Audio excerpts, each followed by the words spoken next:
Logo que se cumprirem para a Babilônia 70 anos, atentarei para vós outros e cumprirei para convosco a minha boa palavra, tornando a trazer-vos para este lugar.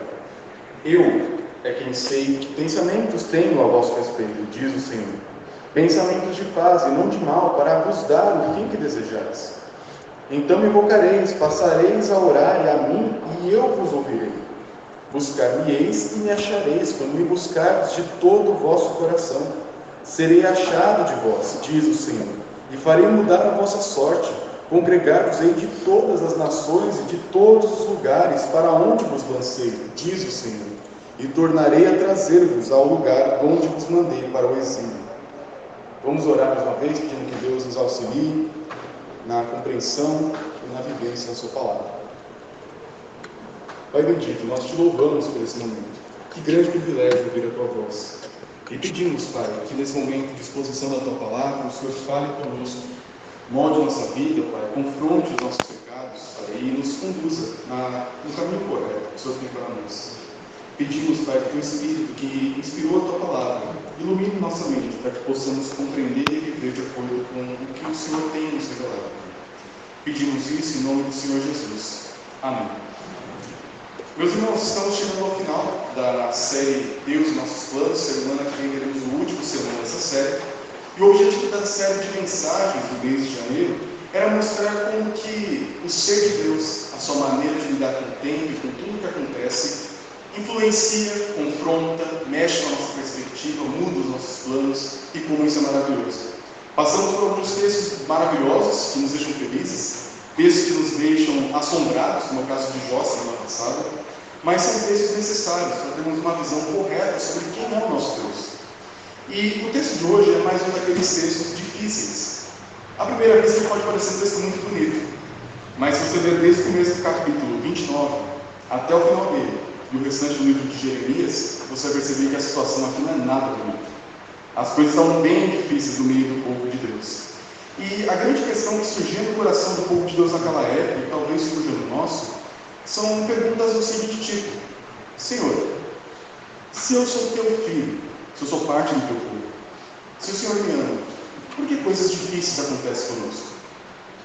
Senhor, se você está do nosso lado, nos chamou, tirou da gente do Egito, no caso deles, nos levou para a terra prometida, nos ajudou a vencer tantos desafios, por que agora a gente está no meio do exílio? Senhor, se você nos ama tanto, por que coisas difíceis, momentos conturbados acontecem no meio da vida do teu povo? Por que passamos por isso se o Senhor nos ama? Perguntas como essas são legítimas quando olhamos para o jeito que a vida é. A vida, diferente das nossas expectativas, por vezes, ela é um pouco mais difícil. Ela é um pouco mais truncada do que gostaríamos. Os nossos planos, por vezes, não saem do papel, porque logo tem algo fora do nosso controle que frustra a maneira como nós pensamos que a nossa vida seria. É o caso nosso e o caso do povo que recebeu essa carta de Jeremias. O que acontecia na época de Jeremias era o final do Reino do Sul. Se você se lembra bem, depois que nós temos a tomada da terra prometida, a terra de Canaã, com Josué e os líderes do povo de Deus, a terra é dividida e surge a monarquia. O rei Saul começa a governar com o rei ruim, depois surge o grande rei Davi, sucedido por Salomão, e na época do filho de Salomão, o Roboão, o reino se divide por tolice do filho de Salomão e por vários problemas que já vinham sendo empurrados com a barriga há muito tempo. O reino se divide entre Reino do Norte e Reino do Sul. Um reino mais complicado que o outro. Porém, o Reino do Norte, ouvindo profetas de Deus e recebendo a orientação do Senhor, continuou cada vez mais assistindo à idolatria, insistindo no pecado e permanecendo no caminho de completa depravação, a ponto de, no ano 722 a.C., Deus mandar os assírios para destruir completamente o Reino do Norte. Dos dois reinos, o Reino do Norte era o mais forte, era o maior número de tribos, mas ele foi completamente destruído pelos assírios e nunca mais voltou a ser reino, como era anteriormente. E o Reino do Sul? O Reino do Sul foi um pouco diferente, teve altos e baixos, reis bons e reis ruins, reavivamentos e momentos de desvio. E no meio de todo esse processo, Deus fez uso de uma ferramenta que ele sempre utiliza: profetas. Homens chamados por ele para trazer a sua palavra, a sua vontade em momentos de crise. E no Reino do Sul, vários profetas apareceram. Tem o grande profeta Isaías, o maior profeta do Antigo Testamento. Nós temos profetas menores que também trabalharam junto com Isaías naquele contexto. Nós temos Daniel, que começou no Reino do Sul seu trabalho, Ezequiel também, Jeremias também. Vários homens de Deus que, através da sua mensagem, tentaram dar ao povo: parem, voltem para os caminhos do Senhor. Vocês estão seguindo o exemplo do Reino do Norte. Se continuar desse jeito, é cativeiro. E o que acontece? Passa-se geração, depois geração, depois geração. De vez em quando o povo ouve, mas logo se rebela. É um passo para frente, dois para trás, um para frente, dois para trás. Até que chega um ponto que fica insustentável. E através do profeta Jeremias, mais especificamente, nós temos mensagens duríssimas, nas quais Deus diz para o povo: vocês agora vão sofrer as consequências do seu pecado.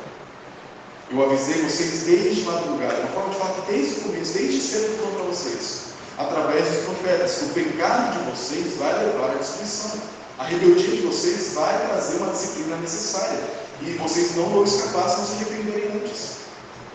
E o povo não se arrepende. Então, na época de Jeremias, ele fala: está vendo Nabucodonosor, que agora está governando, destruindo todos os reinos ao nosso redor? Ele vai chegar aqui também. E no começo do século VI, antes de Cristo, o Nabucodonosor já tinha dominado toda a região. O Egito já tinha virado servo da Babilônia. Nabucodonosor chegava perto de Jerusalém, entrava pelas portas, saqueava pessoas e levava embora para lá. É o caso de Daniel. Logo no começo do domínio de Nabucodonosor, ele invadiu Jerusalém e levou ali a nobreza, os jovens de Jerusalém, para servir para ele na Babilônia, como os serviçais lá. É o caso de Daniel. Porém, não foi a primeira vez. Passado mais algum tempo, no ano 597, na época de Jeconias, ou Joaquim, o rei tinha esses dois nomes, o povo continuou em rebeldia e Nabucodonosor voltou e foi pegar a segunda parte do seu pagamento. Ele cercou a cidade, invadiu e levou mais um monte de gente para o cativeiro. E nessa época ele levou a maior parte da população e foi parar aqueles 70 anos lá. Porque não ouviram a voz do Senhor. Mas Deus tinha dito para o povo através do profeta Jeremias que eles tinham duas opções. O juízo viria, Nabucodonosor viria, o cativeiro já era certo, a rebeldia já tinha sido grande demais. Agora vocês tinham duas opções. Na hora que Nabucodonosor vier bater na porta de vocês, meu conselho, Deus falando para o povo: se rendam. Se vocês baixarem suas armas, abrirem a porta e obedecerem Nabucodonosor, indo para o exílio, que vai servir como disciplina para vocês, vocês vão viver. Se vocês resistirem, vocês vão morrer. E os que ficarem em Jerusalém e não se submeterem ao cativeiro ou ao exílio, vão sofrer ainda mais. E foi justamente o que aconteceu. E naquele ano, 597, o rei foi levado e a grande parte da população também foi levada para lá. Aqui então estamos vendo a grande massa de cativos indo para a Babilônia. Dentre eles, o profeta Ezequiel, que começou em Jerusalém, foi levado para a Babilônia. Então Jeremias, Ezequiel e Daniel estavam na mesma época. Daniel na corte, Jeremias em Jerusalém e Ezequiel na periferia. Os três profetas tentando lidar com o povo naquele momento de crise. Mas Jeremias fica na cidade. Ele fica para ver o pior acontecer. Porque muito do povo não se arrependeu, não se submeteu a Nabucodonosor.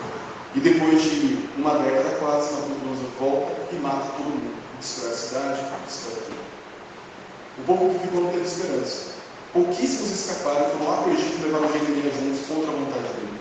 Mas para que tanta informação? Justamente defendermos para quem esse texto foi enviado. Quem recebeu esse texto, do capítulo 29, versículo 1 até o final, foi o povo que tinha sido levado na segunda leva, junto com o profeta Ezequiel. Era o povo que ouviu de Jeremias o seguinte: se rendam, porque o que vem aí não é destruição, é disciplina do Senhor. Se vocês ouvirem que essa é a vontade através do profeta Jeremias, se submeterem, vocês vão para lá e vocês vão ser disciplinados, mas vocês não morrerão. E esse povo ouviu e obedeceu, ainda que estivesse em pecado. E aí que o nosso texto começa. Porque depois de estar já há algum tempo, o profeta Jeremias, mandado por Deus, mandou uma carta para esse povo que já estava na Babilônia, longe da terra. Porque vários falsos profetas estavam lá também. Não era só gente boa que tinha ido para a Babilônia, alguns falsos profetas estavam lá. E o que eles faziam? Olha, gente, é o seguinte: nós estamos aqui em Babilônia, uma terra difícil, uma terra nossa. O povo olha para a gente torto, nós não temos prestígio nenhum na cidade. Mas fiquem tranquilos, porque Deus está conosco e rapidinho a gente vai voltar para Jerusalém. Aí vinha outro, os Ezequias. Não, na verdade, meus irmãos, esse tempo que Jeremias falou que era 70 anos, era só jeito de falar. Na verdade, Deus vai olhar para a nossa condição aqui de tanto sofrimento e vai mandar a gente de volta. Porque afinal de contas, nós somos cabeça mental. Onde se viu o povo de Deus ficar sofrendo no meio do cativeiro, certamente Deus vai nos libertar. E o povo ouvia esses falsos profetas e fazia o quê? Enchia o seu coração de falsa esperança. Eles ouviam aquilo que queriam ouvir. E esses falsos profetas que davam trabalho para Jeremias em Jerusalém, agora estavam na Babilônia dando trabalho lá. Então Deus manda através de Jeremias essa carta, para mostrar para aquele povo que Deus tem planos melhores para eles. Melhores do que os planos dos falsos profetas. Melhores do que os planos que eles pensavam que Deus deveria fazer para o seu próprio povo. Deus tem planos melhores, é sobre isso que falaremos nessa noite.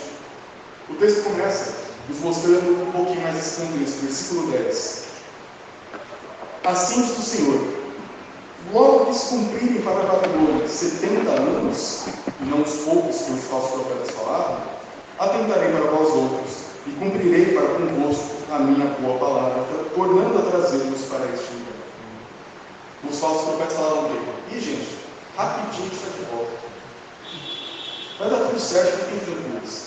Jeremias fala o quê? 70 anos. 70. Muito. E é claro, se a gente for fazer as contas, se você quiser ter esse trabalho, você percebe que não durou 70 anos no cativeiro. Durou um pouquinho menos, dependendo da contagem que você faz. A questão do número 70 era um símbolo de um grande período de tempo, a expectativa de vida daquela época. O significado era que vocês vão passar uma geração inteira em disciplina. Uma geração inteira sofrendo a disciplina dos seus pecados para aprenderem a voltar para o Senhor. E antes, versículos 4 a 7, Jeremias fala um pouco o seguinte: assim diz o Senhor dos Exércitos, o Deus de Israel, a todos os exilados que eu deportei de Jerusalém para a Babilônia: edificai casas, habitai nelas, plantai pomares e comei seu fruto, tomai esposas e gerai filhos e filhas, tomai esposas para vossos filhos e dai vossas filhas a maridos, para que tenham filhos e filhas. Multiplicai-vos aí e não vos diminuais. Procurai a paz na cidade, para onde os desterrei, e orai por ela ao Senhor, porque na sua paz vós tereis paz. Diferente do que os falsos profetas falavam, de que seria tempo, Jeremias fala: fiquem tranquilos. Vocês vão montar casa, vocês vão crescer, seus filhos vão nascer, seus filhos vão crescer, seus filhos vão casar, seus filhos vão ter filhos, e vocês ainda vão ficar aí. Plantem árvores frutíferas. Eu não sei se vocês já tentaram plantar árvore frutífera em casa. Se você não pegar uma rejetada, é só seu filho que vai colher fruto, quase. Porque demora. Aqui em São Paulo a gente está acostumado a comprar fruta no mercado. A gente não tem noção do tempo que demora para uma árvore dar fruta.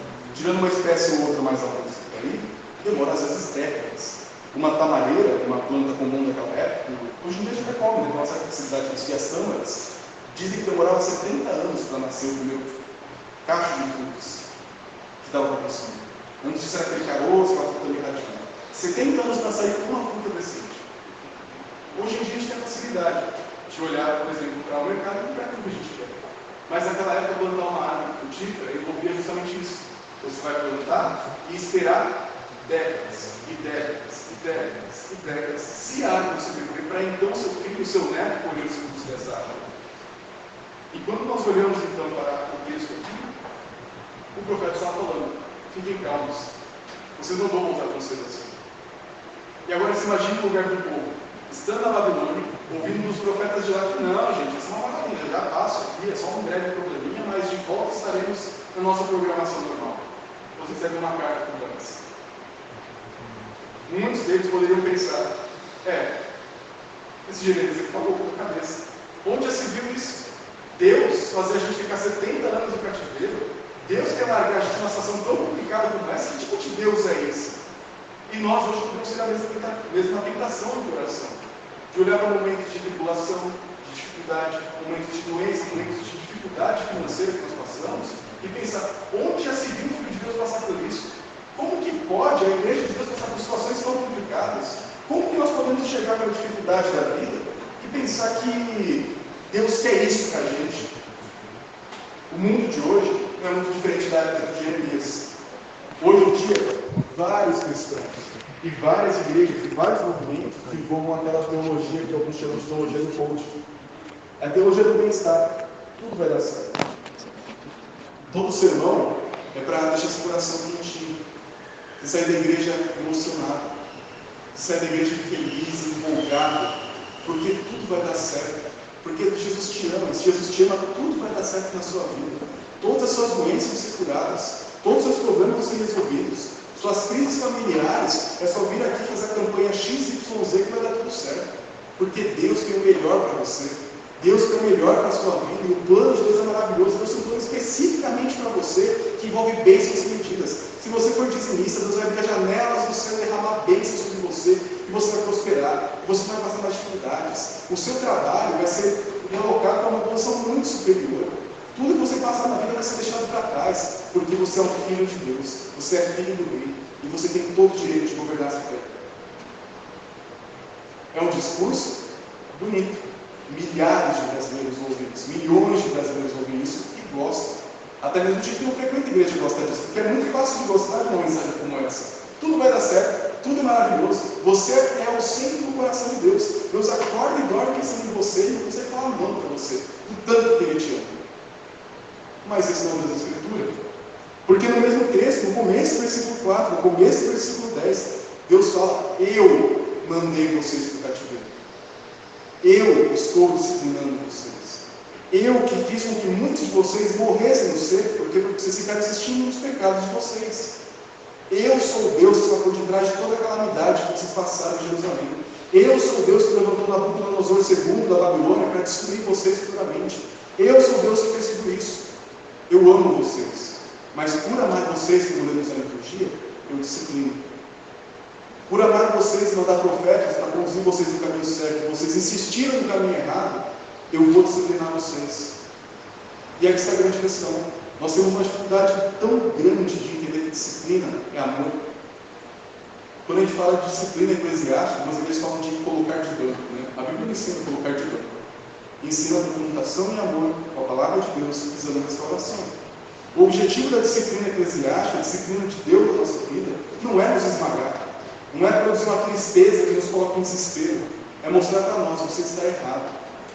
E o fato de você ser notificado disso, chamado ao caminho certo, é amor, é graça. Para pensar. Deus poderia simplesmente fazer assim: você quer andar errado? Eu respeito o seu livre-arbítrio. Eu te salvei, mas você quer viver de qualquer jeito, desonrando meu nome? Tudo bem, siga a sua vida. Deus não é assim. Deus nos ama. E por nos amar, Ele nos disciplina. E por nos disciplinar, nós podemos esperar dias melhores. E é o que estava acontecendo com o povo no passado. Eles foram levados para a Babilônia para aprender na Babilônia, e seus filhos, quando voltassem da Babilônia, na época de Ageu e Zacarias, que nós ouvimos há algum tempo atrás. A disciplina de Deus tem um propósito benéfico, que é tornar o seu povo cada vez mais semelhante à sua vontade. No nosso caso, no Testamento, temos mais revelação, mais parecidos com Jesus. Naquela época eles tinham um problema. Eles queriam ouvir boas notícias. Eles queriam ouvir palavras de bênção, de alegria, de prosperidade. E qual é o nosso problema hoje? O mesmo. Quando passamos por qualquer dificuldade, o que a gente mais quer é ouvir coisas boas. Eu não sei se você já fez isso, eu já fiz. Em momentos de dificuldade, o que você faz hoje com as bênçãos da internet? Abre o YouTube ou o Spotify, escreve ali exatamente a mensagem que você quer ouvir. Está meio triste, fala mensagem, às vezes é bem presbiteriano, né? Sermão expositivo, é só para Grande Hernandes, Nicodemos, algum que você gosta. O consolo de Deus, o amor de Deus. E são homens de Deus, é maravilhoso ver aquelas palavras. Mas por vezes nós não entendemos o momento que estamos passando. Nós pensamos que qualquer dificuldade de privação é sinal de desordem, de que nós precisamos ver coisas boas. Mas às vezes não é isso. Por vezes, momentos de dificuldade têm que ser encarados com o seu gosto ruim. Tem remédios que não dá para mudar o seu sabor. Tem remédios que parecem amargo e ficam amargos no estômago, o amargo volta na boca, você sente aquele gosto por horas. E é necessário que seja assim. A disciplina, por vezes, é dessa forma. E a gente tenta mascarar com falsos profetas, como tem de monte no Brasil, e até mesmo bons profetas de Deus. Mas queremos colocar a palavra certa no momento errado. Porque nós temos uma visão errada da disciplina, uma visão errada de Deus. Eu não posso sofrer, eu não posso ser disciplinado, eu não posso passar por dificuldades, eu não posso ser confrontado, eu só posso me sentir bem. E quando fazemos isso, internalizamos essa mentalidade, deixamos de lado a palavra do nosso Deus, que nos mostra que tem hora de chorar, tem hora de ser disciplinado como vimos em Eclesiastes, tem hora para tudo. E tem horas que é para realmente ficar no pano de saco, na cinza, em lamentação. Mas dentro da dor, o texto continua com algo maravilhoso. Porque no final do versículo 10, nos fala que essa boa palavra, no final do versículo 10, essa boa palavra vai se cumprir. E você percebe que é estranho para a gente isso. Ele fala que ele mandou para o cativeiro, e isso era bom. Isso fazia parte da boa palavra. Mas não era só isso que Deus tinha para o seu povo. Deus tinha planos melhores. Verso 11, o verso mais conhecido dessa passagem. Eu é que sei que pensamentos tenho a vosso respeito, diz o Senhor. Pensamentos de paz e não de mal, para vos dar o fim que desejais. Deus tem planos melhores. Só que às vezes a gente não entende eles e pensa que é aquilo que a gente sonhou.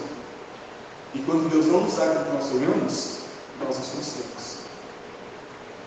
A nossa tarefa como cristãos, irmãos, é olhar para esse Deus e sermos moldados por Ele. Hoje de manhã falamos sobre o fato de sermos feitos à imagem e semelhança de Deus. Nós somos feitos, está na nossa constituição espiritual, refletirmos esse Deus. Mas a nossa tentação depois do pecado em Gênesis 3 é justamente o contrário. Nós queremos moldar a Deus de acordo com nossas preferências, de acordo com a nossa própria teologia, o nosso jeito de enxergar. Mas Deus mostra que não é assim que funciona. E por mais que a gente insista em tentar moldar Ele à nossa vontade, Ele sempre vence. Graças a Deus por isso. Porque Ele mostra que Ele tem pensamentos melhores.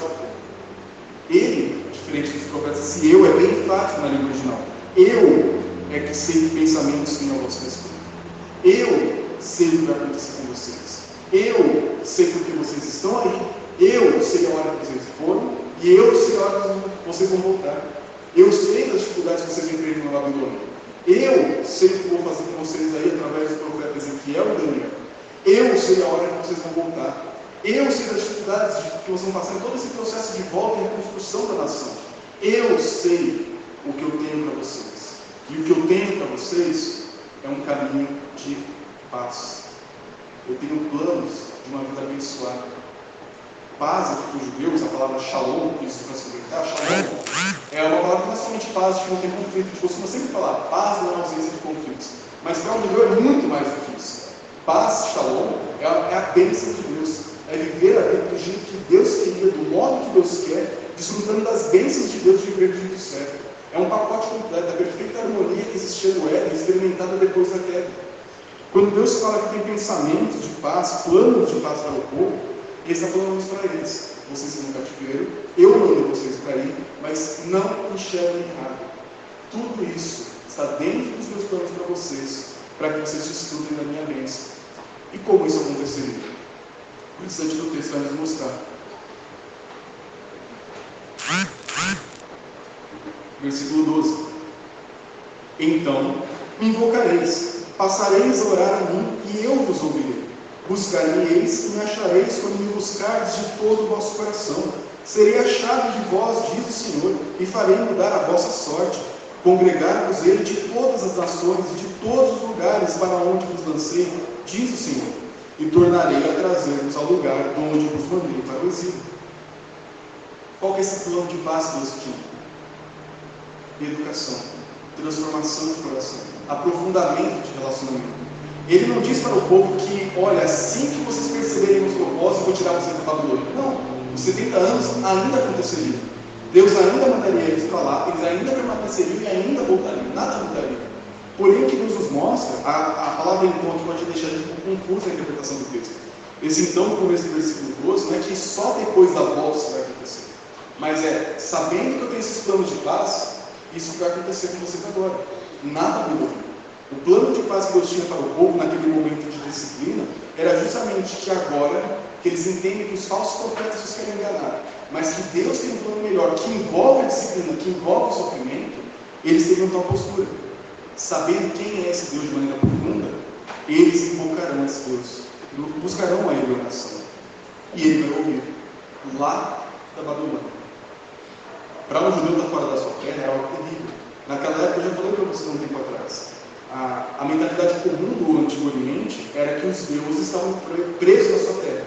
Ou seja, você está em Jerusalém, ali é a terra do Deus de Israel. Lá Deus ouve as suas orações. Fora de lá, Deus não ouve as suas orações. Alguns pensavam dessa forma. Os cananeus tinham seus deuses que em Canaã eram ouvidos. Fora de lá não eram ouvidos. E alguns cristãos, alguns crentes do passado, tinham essa mentalidade. Estamos na Babilônia, Deus não vai nos ouvir. Estamos em castigo, Deus não vai ouvir nossa oração. Mas ele fala, na hora que vocês entenderem que esse processo todo é meu plano de paz para vocês vão me buscar e eu vou ouvir vocês. Isso é algo maravilhoso, porque por vezes, em momentos de dificuldade, nós pensamos que Deus está de mal conosco. Que qualquer tipo de sofrimento, Deus virou as costas para nós. Mas é justamente quando Deus se torna a única coisa que nós temos, é que a oração parece se torna mais necessária, mais vital. Quando a gente perde o chão e perde todas as nossas seguranças nessa terra, a nossa terra natal é deixada para trás, somos levados para o cativeiro e perdemos tudo que tínhamos, toda a segurança, toda a nossa identidade cultural, é nessa hora que nós percebemos o quanto Deus é importante.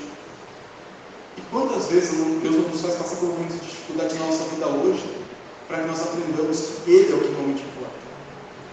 Que Ele é a nossa única segurança na vida e na morte. E que nós pertencemos a Ele. Por pertencermos a Ele, isso nos basta. Quando a vida é cheia de maravilhas e fácil demais, nós temos a tentação de esquecer de Deus. A minha avó, ela se converteu bem idosa. Ela tinha, acho que uns 80 anos já. Eu acho que eu não falei para alguém de vocês, a dona Carolina. E ela viveu a vida em várias igrejas, passou pela Umbanda, Seixonoê, tudo quanto é igreja que você puder pensar, minha avó foi lá, procurando Deus de alguma forma. E só quando ela teve um AVC, aos seus 80 e poucos anos, que ela conheceu Deus de verdade. Ela teve um AVC, ficou profundamente revoltada, amargurada com Deus. Ela contou isso pra gente, né, como testemunho depois. E ela ficava amargurada, depressiva, revoltada, com Deus e com o mundo. E aí um dia, o pastor da igreja da minha tia foi visitar ela. E aí ela falou, pastor, Deus esqueceu de mim. Aí ele falou, não. Você que esqueceu de Deus. Deus precisou te dar esse chacoalhão agora para você acordar. E foi um jeito bem radical de converter alguém, mas Deus utilizou um AVC para converter a minha avó. E graças a Deus por isso. Graças a Deus ela teve um AVC. Porque através disso, hoje, ela tem esperança de ter a vida eterna com Cristo. Hoje ela não tem mais tantas facilidades, tanta consciência como tinha anteriormente. Mas qualquer lampejo de lucidez que ela tem, ela dá testemunho de Cristo. Ela fala desse Deus maravilhoso. Ela conheceu um Deus que o salvou no momento do sofrimento. E por vezes a gente olha para momentos como esse, uma AVC, uma dificuldade, um desemprego, perda de gente querido, relacionamentos quebrados, momentos de crise, uma pandemia, uma doença, e pensamos que nessa hora Deus nos abandonou. É justamente o contrário. É nessas horas que Deus está mostrando um holofote bem grande e dolorido, que Ele é tudo que nós precisamos e que nós ainda não tínhamos entendido isso. Mas o texto continua, e só melhora daqui para frente. Versículo 13: buscar-me-eis e me achareis por me buscar de todo o coração.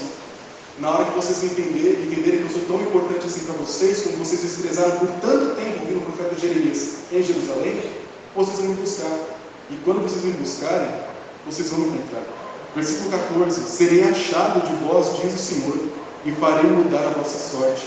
Congregar-vos-ei de todas as nações e de todos os lugares para onde vos lancei, diz o Senhor, e tornarei a trazê-los ao lugar de onde vos mandei para você.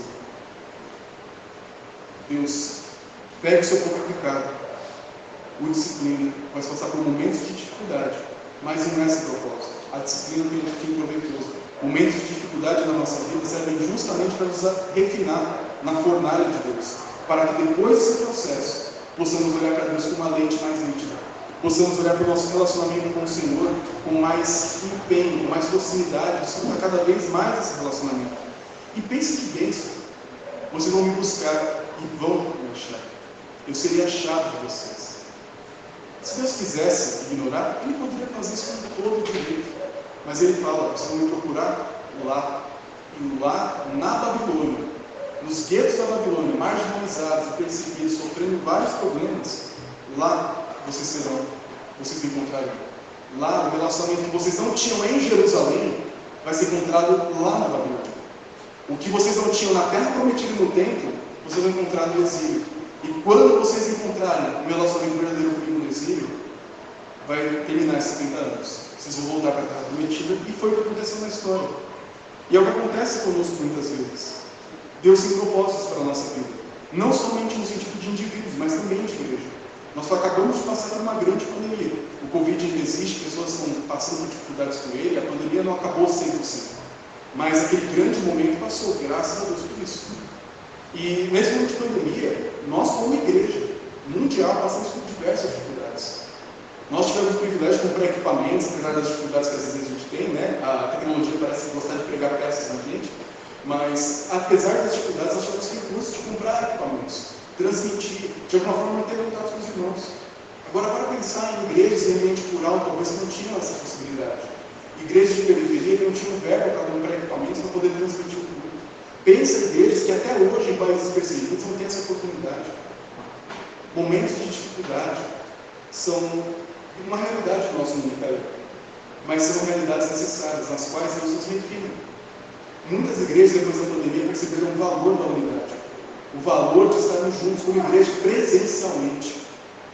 Muitas igrejas, depois do período de pandemia, perceberam o quanto era importante estar aqui no momento do culto, cantar junto, ouvir a voz do seu irmão, abraçar alguém no final de semana, conversar com alguém que sabe das suas lutas, entende você, porque é um irmão, um filho do mesmo pai. A pandemia teve seu lado bom. A pandemia nos ajudou a valorizar algumas coisas que antes nós tratávamos por certo. E na história do mundo, vários problemas aconteceram. E Deus sempre utilizou isso para estreitar seu relacionamento com o seu povo e o nosso relacionamento com a igreja de uns para com os outros. E isso é graça de Deus. Quando Deus disciplina o seu povo, é sempre um propósito poderoso. Quando nós passamos momentos de disciplina, é para que nós tenhamos um relacionamento cada vez mais profundo com o Senhor e uns com os outros. E a grande questão que fica, o que aconteceu depois disso? O restante do texto da carta de Jeremias aos exilados é falar que Deus vai julgar aqueles falsos profetas. Vai colocar eles no seu devido lugar, porque eles enganaram o povo. Eles seriam mortos por Nabucodonosor. E ao final de todo esse período de cativeiro, o povo voltou para a terra prometida. Voltou para Jerusalém. Edificou o templo, edificou a cidade com Esdras, Neemias. Daniel ficou lá. Alguns voltaram, outros ficaram. Teve a história de Esther. Muita coisa aconteceu depois disso. E todo esse processo foi necessário para que o plano de Deus continuasse. E quando olhamos para a vida de Cristo, nós temos isso identificado ao máximo. O Senhor Jesus não tinha pecado algum, mas Ele sofreu a dor mais imensa que nós podemos imaginar. E através da sua dor e do seu sofrimento, nós temos um plano de paz. Romanos capítulo 5 nos diz que por meio de Cristo nós temos paz com Deus. Esse plano de paz que o povo de Israel experimentou no passado, no mundo do cativeiro, hoje nós experimentamos de maneira extremamente superior, através de Cristo Jesus. Através de Jesus, nós não precisamos mais de um cativeiro. Através de Jesus, nós não precisamos ir para algum tipo de purgatório, que a Bíblia não ensina que existe. Através de Jesus, nós não precisamos pagar pelos nossos pecados no inferno, para que de alguma forma fiquemos puros para sermos recebidos pelo Senhor. Através de Jesus, o peso do pecado foi pago. E através da morte do Filho de Deus, nós hoje temos esse plano de paz experimentado.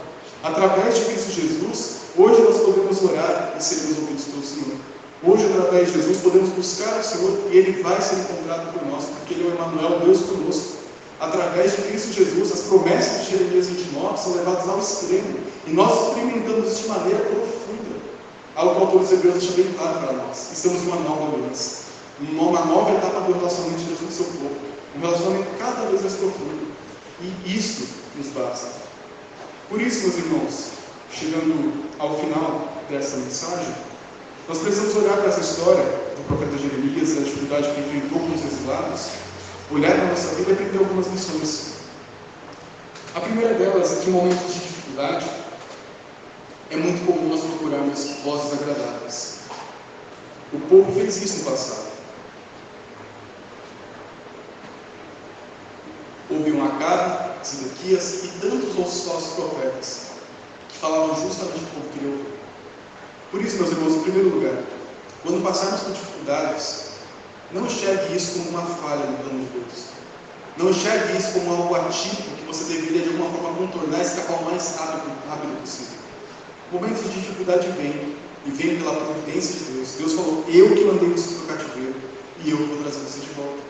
E Deus não perdeu o controle depois da cruz, Ele continua no controle de todo o universo. Por isso, irmãos, quando passamos por dificuldades, nós temos que lembrar disso. Deus tem propósito no sofrimento. Deus tem propósito na disciplina. E não é porque eu estou passando por um momento difícil na minha vida que Deus me abandonou. Por vezes, é justamente nesse momento que o relacionamento que temos com Ele vai ser cada vez mais profundo. Por isso, em momentos de dificuldade, tente entender a situação pela perspectiva de um Deus que utiliza momentos como esse para o nosso tempo. Em momentos de dificuldade, tente vencer a tentação de buscar palavras doces e agradáveis. Elas são gostosas. Todo mundo gosta de coisas boas em momentos difíceis. Nós desejamos isso. Mas tem horas que a gente tem que aprender a curtir o sofrimento, a passar pela dificuldade, entender o seu propósito, mesmo que pouca coisa do que a gente entende seja absorvido por nós temos que passar por isso com essa mentalidade. Deus é um Deus tão soberano e tão grande que usa até mesmo o sofrimento e dificuldades para o bem do seu povo. Além disso, em momentos de dificuldade, precisamos apegar à palavra de Deus. Quando o povo está ouvindo falsos profetas, o que Deus fez?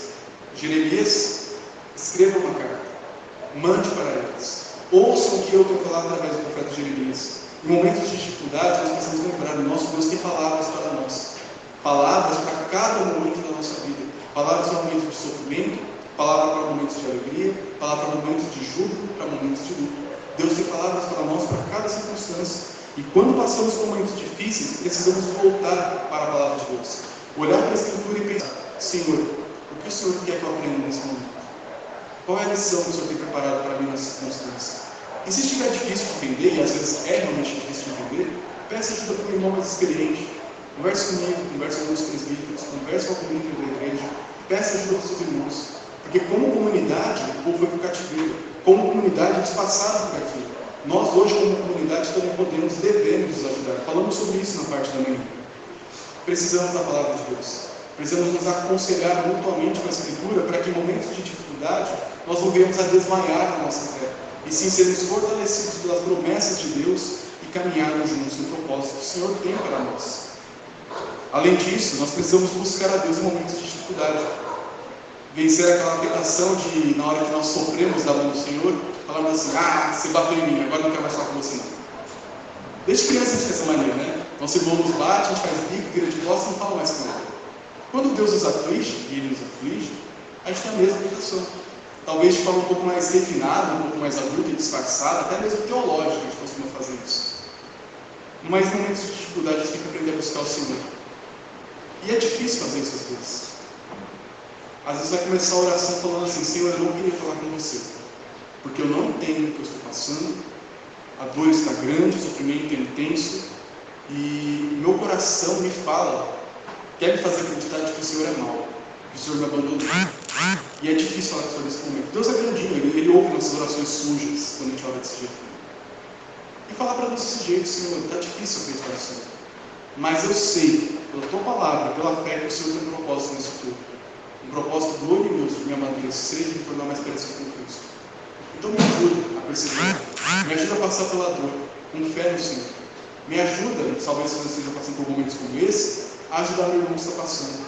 Me ajuda a ser um braço amigo. Me ajuda a ser um profeta Jeremias na vida do meu irmão, mostrando que o Senhor não o abandonou em um momento de dificuldade. No momento de dificuldade precisamos buscar a Deus, precisamos orar, precisamos nos aconselhar mutuamente, porque Deus tem planos melhores que envolvem dificuldades na nossa vida. Por isso, meus irmãos, concluindo, os planos que Deus tem para a nossa vida são maravilhosos. São planos de paz, planos de bênção, que por vezes envolver coisas que a gente não gostaria que Deus envolvesse no plano dele. Mas através do sofrimento e da dor, Deus concretizou o maior plano, a redenção em Cristo Jesus. Por isso nós não podemos suspeitar desse Deus, duvidar dele. No momento de dificuldade, confiemos nele, porque até mesmo através do sofrimento, o plano de paz do Senhor prevalecerá na nossa vida.